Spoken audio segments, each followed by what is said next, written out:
Hey there, welcome to where stories from around the world are brought to life. The talking calabash, the harmattan wind, dry and whispering secrets of the savannah, chased Nisa through the village. She arrived at Grandmother Minata's compound. Breathless, the bougainvillea spilling its fiery blossoms like joyful tears onto the dusty earth. There, perched on a low stool beside Grandma Minata, was her cousin, Amara, glued to his phone, thumbs dancing a furious jig across the screen. "Ah, Nisa, welcome, welcome." My child Grandmother Minata's voice, a warm calabash of wisdom, greeted her. Her face, etched with the stories of generations, crinkled into a welcoming smile. "You arrive like the rain after a long drought. Come, my child.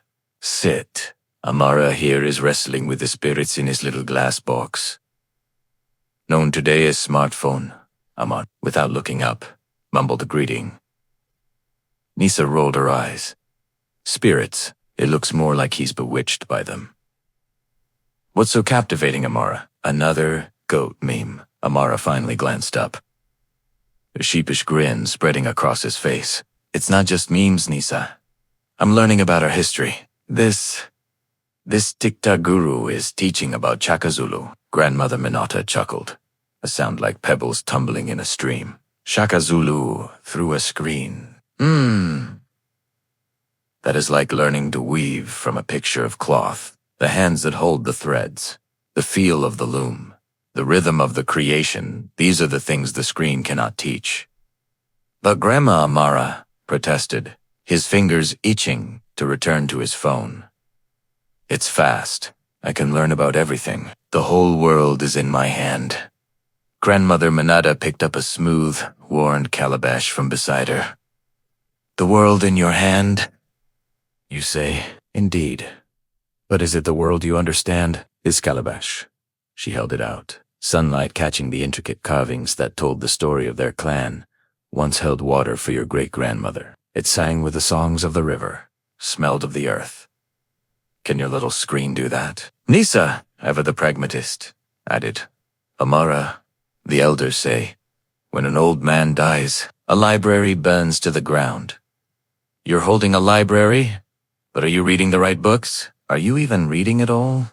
Or just scrolling through the pretty pictures?"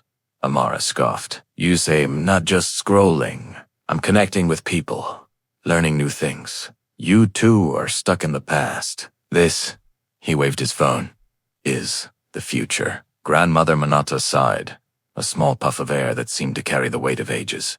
"The future is built on the foundations of the past.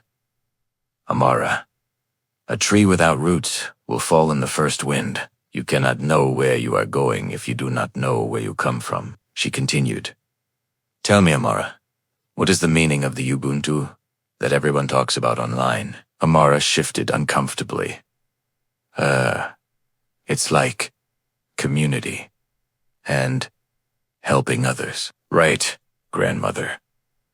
Minata nodded slowly. "Yes, you have the shell, but do you have the kernel inside?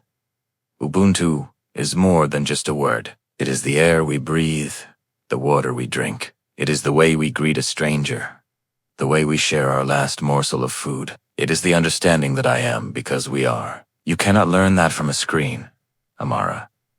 You must feel it in your bones. See it in the eyes of your brothers and sisters." Nisa chimed in. "Grandma's right. Remember when Mama Samina lost her goat? The whole village rallied. Everyone searched, shared food with her, even though they barely had enough of themselves. That's Ubuntu in action, not just a hashtag." Grandmother Minata tapped the calabash thoughtfully. "The dance of the old ways and the new digital world, Amara, should not be a clash of drums, but a harmonious rhythm. Use your screen to learn, yes, but do not let it blind you to the wisdom that surrounds you. The eye that sees far must also see near." She then picked up a handful of kola nuts, dividing them equally between Nisa and Amara. "Tonight, we will sit under the baobab tree and I will tell you stories. Stories of our ancestors, of their triumphs and their failures, of the lessons they learned from the land. Stories that will not only fill your heads, but also your hearts." She looked at Amara, her eyes twinkling. "And perhaps," she added with a mischievous grin, "I will even teach you the real Shaka Zulu story, not the one spun by TikTok. Maybe even some steps to the old war dance." Amara, for the first time that day, put down his phone. A genuine smile bloomed on his face. He looked at the calabash, then at his grandmother, and finally, at Nisa.